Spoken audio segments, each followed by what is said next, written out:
What's going on, everybody? If you're seeing this page, that means the official Taurean Reloaded merch store is now available. To get access to the store, make sure you go ahead and click the store tab on my YouTube channel. From there, you will be able to see all the merch that is available. We have mugs, shirts, hoodies, joggers, and so much more to come. All original designs made by yours truly, Taurean Reloaded. Now go ahead and get your merch today, and you can feel nothing in style. You're talking about that there's this epidemic in the Black community of fatherlessness. What have you done to combat fatherlessness in the Black community? Okay, so you're accepting that we have an issue with fatherlessness in the Black community. You're accepting that, I assume. I'm not. You said that. I didn't think so. So you're not accepting it, and you're asking me, what am I doing about something that you don't accept? No, you're my question is clear as day. Is that have you not done anything to combat fatherlessness? You just now acknowledged, in your opinion, that what I just now said isn't even a problem. Larry, please answer, what have you done to combat fatherlessness? I'm waiting for Rachel to answer my question, then I'll respond. I've already answered that question. So you want me to respond to a problem, to answer? No, Larry. It's your campaign, Larry. Larry, this is your campaign. Your campaign is about fatherlessness. I'm giving you the floor to talk about how you have combat fatherlessness because you say it is such an issue in this country, and you don't want to answer the question. I'm happy to answer the question, provided that you acknowledge that there is a problem. Larry, get the fuck out of here. Trust me when I tell you that was hard for me to listen to the second time around. And trust me, this was the second time listening to this up until, Rachel Lindsay and Van Lathan checked him. Now, to give you some context about what was going on, that was Larry Elder appearing on the Higher Learning podcast, which is hosted by Van Lathan, who is a stand-up comedian, and Rachel Lindsay, who, if y'all remember, she was considered the first Black bachelorette.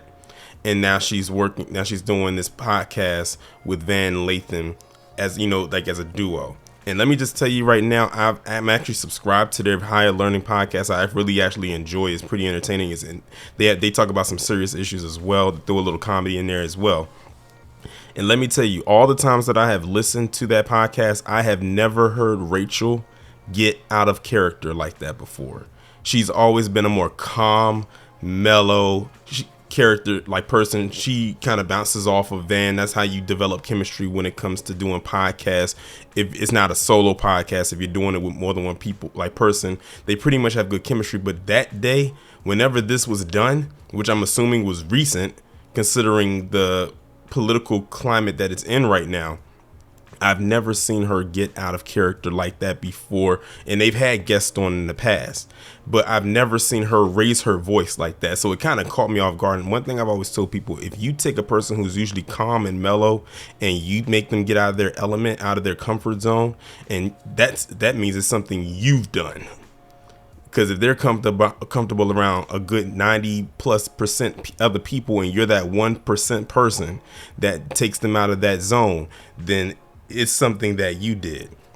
But I just wanted to throw that out there. So as you can see, they had Larry Elder on there as a guest.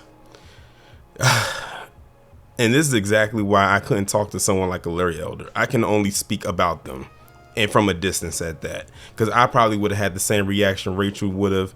And good thing that they were not in the same studio with each other when this was going on. As you can see, this was via webcam.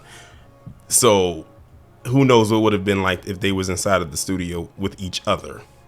But he was on there talking about his campaign, whatever you want to call that. And if y'all saw my live stream that I did about the 3 bozo breakdown, Larry Elder was the last person I talked about. If you saw that, the talking point that Larry Elder was giving in that clip you just heard from their podcast is the same talking point he was giving when he was doing that interview on Breitbart about the quote unquote fatherlessness in America, which we all know he was talking about Black fathers, even though you could pull up a lot of stats to say that Black fathers are the most involved fathers in the world, or in America at least.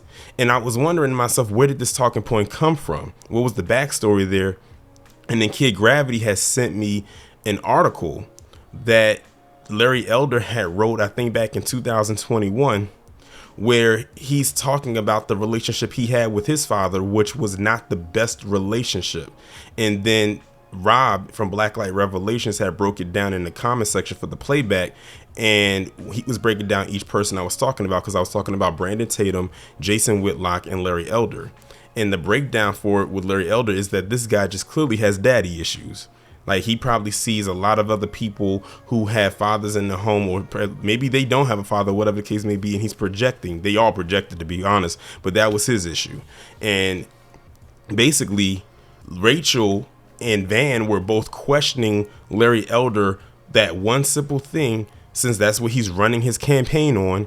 What are you going to do to combat fatherlessness in America?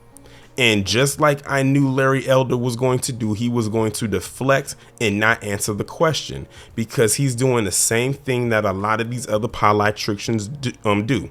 They will say one thing, and then when they're questioned on the policy that they're running on, they will spin the block and go a roundabout way and try to throw it back onto the people that ask the question without answering the question themselves. And I'm going to answer it for you right here.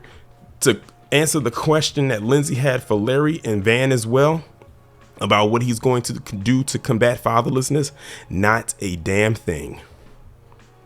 Larry Elder is not going to do a damn thing to combat the thing that he is complaining about. It's only a talking point brought up because it's a talking point he never came up with. Like I said in my live stream, he's brought this talking point up, but it's not his original talking point. We've heard that talking point from other people. And guess what? The same people that brought that talking point up, they don't have the answer either, and neither does he. Shock and surprise? I think not. But listen to who he gets his talking points from. The same people whose ass he kisses every single day. That Fox News crowd. That's why you see right there on the title of the thumbnail is the Fox News talking point does not work on everybody. It's like the Jedi mind trick. It does not work on everybody, and it didn't work on them.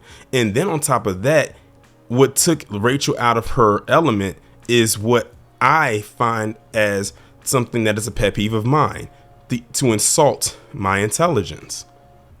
This guy literally sat up there, Larry Elder, and gaslit her and Van, probably more than anything, probably because she's a woman. I hate to put it like that, but it is what it is. Because remember, the same thing that he did here is the same thing he did on the Breakfast Club when Tesla and Figaro was talking to him in the same kind of setting and whatnot, and he kept doing the same thing. Like I said, Larry Elder has no plan. And a lot of the people out there in California knows this man doesn't have a plan, considering he lost badly against Gavin Newsom in that runoff race for governor. And a lot of people, based on the comments that I was seeing under this video, who live out in California, said that was such a pointless runoff. That was a pointless political whatever Larry Elder was trying to prove. Because they said they knew Larry Elder wasn't going to win. They was like, why did he waste his time? He's not he's not built for that world of politics. But it's probably another reason why they don't want him on that debate stage. And by the way, I'm recording this video on the morning of September 27, 2023. By the time this video goes up, the second RNC debate that Larry Elder still isn't invited to, no matter how hard he tries, has already occurred. He might as well hang it up. It's over. It is done with. He has no strategy. He has no plan. And I don't know why anyone would call this man a presidential candidate of what? I would not have Larry Elder be the president of an ant farm. I think I said that in the past. I'm saying it right here. I would not have Larry Elder be the president of an ant colony, let alone the president of the United States of America. And neither would many other people. You see what he did right here. Now, Larry, here's the thing. The way that you danced around this question right here, that's just a warm up of what it would have been like if you was to end up on that debate stage, because they're going to ask you more about than just your campaign of fatherlessness and how to combat it. And I can only imagine what kind of scheme he would have in mind to quote unquote combat it if we ever heard it. And it's probably not worth shit anyway. And I like how Van ended it off. That was perfect. That was the icing on the cake, with the cherry on top. When he said, Larry, get the fuck out of here. That's all it took. That is all it took. I think that was the highlight of the whole video right there, based on comments I've read from what happened, and from my own viewpoint and my own ears of having to listen to that, because it's about time somebody has told him to get the fuck out of here, because that's what he needs to do. But not just to leave off of that podcast and then to kick him off, but to just get out of here entirely, like just fade into obscurity. Your time has run its course. Way too long, if you ask me. Decades too long, in fact. Many people are tired of you. People have been tired of you. People have grown tired of you. Speaking of growing, this guy's like a fungus that just will not go away no matter how much you spray some, I don't know, fungus, some antifungal spray, whatever you want to call it. And he's still here. Because he knows that his grift is still, it still has some lingerings there, but it won't be there for very long. And he has to know this. He probably does, and he's probably scared to death that it's probably going to go away. Someone might end up replacing him. If we're lucky, no one does at all. But, you know, our luck isn't that great in this establishment in most cases. But yeah, Larry Elder, he's a piece of work. He is a piece of shit as well.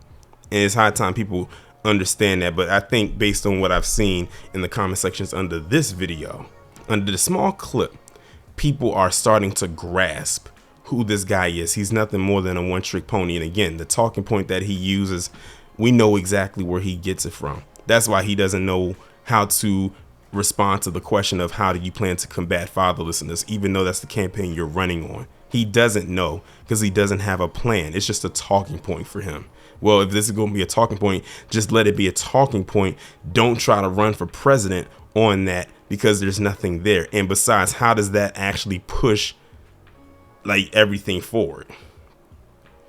Remember all the stuff that he said, but we ain't going to go through all of that because we'll be here for like another 10 minutes. And I'm not trying to be on it for another 10 minutes.